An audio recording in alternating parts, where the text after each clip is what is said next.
uşaqlar, indi baxın. İndi deyir ki, 40 metr hündürlükdən sərbəst düşən 5 kiloqram kütləli cismin 20 metr hündürlükdəki yekinətikini tapın. Gəlin bunun üçün birinci nə yazaq? Əgər cisim 40 metr hündürlükdən sərbəst düşürsə, onun sürəti nə olacaq? Başlanğıc sürəti 0.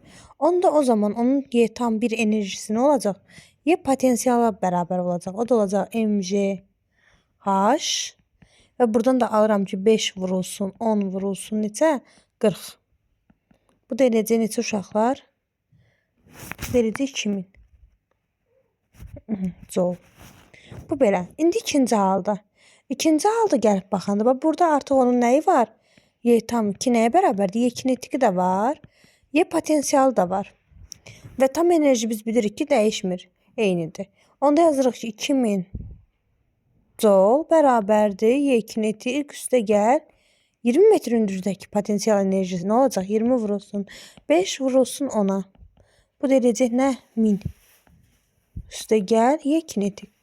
Onda Y kinetiki tapsaq 2000'dən 1000'i çıxacaq.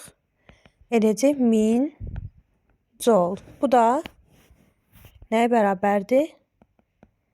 1000 joule 1 kilo joule-a bərabərdir. Cavab edəcək A variantı.